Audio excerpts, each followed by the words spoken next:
అందరికీ నమస్కారం అండి.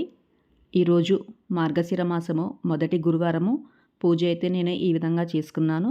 పూజ గదికి గడపకి పసుపు కుంకుమ అలంకరించుకున్నాను. బియ్యపిండితో ముగ్గులు వేసి అమ్మవారిని ఆవాహనం చేయటానికి పీట వేశాను. పీట పైన అష్టదళ పద్మము బియ్యపిండితో కూడా వేశాను. అమ్మవారి అలంకరణకి పూజకి పూలు తెప్పించుకున్నాను. చామంతులు గులాబులు ఇలా పీట పైన అమ్మవారిని అయితే పెట్టుకున్నాను.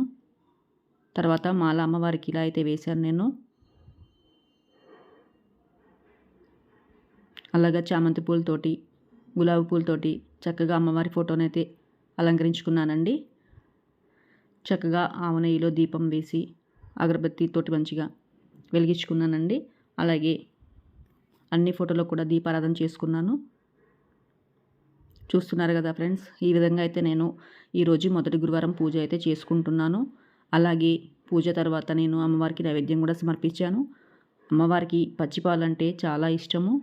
అందుకనే నేనైతే అమ్మవారికి నైవేద్యంగా పచ్చిపాలను సమర్పించాను. నైవేద్యంగా దీపం దగ్గర పువ్వులు పెట్టానండి. అలాగే అమ్మవారి పూజానంతరము కనకదార స్తోత్రము, మహాలక్ష్మి అష్టకము, లక్ష్మీ అష్టోత్తరము ఇవన్నీ చదువుకున్నానండి. ఈరోజు అవన్నీ పఠించడం వల్ల ఆర్థికంగా ఏదైనా సమస్యలు ఉంటే తగ్గుముఖం పడతాయి. చూశారు కదా, ఇలాగ అమ్మవారికి అరటిపళ్ళు పచ్చిపాలు అయితే నైవేద్యంగా సమర్పించాను.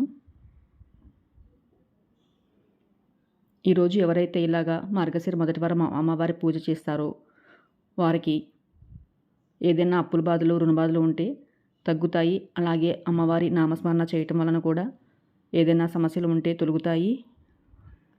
కనకదార స్తోత్రము వీలున్న వాళ్ళు ఎవరైనా ఈరోజు 11 సార్లు కూడా పఠించవచ్చును. నేనైతే 3 సార్లు అయితే పఠించానండి. ఈరోజు వీలుంటే మళ్ళీ సాయంత్రం కూడా పఠించవచ్చు. సమయం ఉన్న వాళ్ళు 11 సార్లు కూడా పఠించవచ్చు అండి. చూశారు కదా, నా పూజ అయితే ఈ విధంగా కంప్లీట్ అయ్యింది.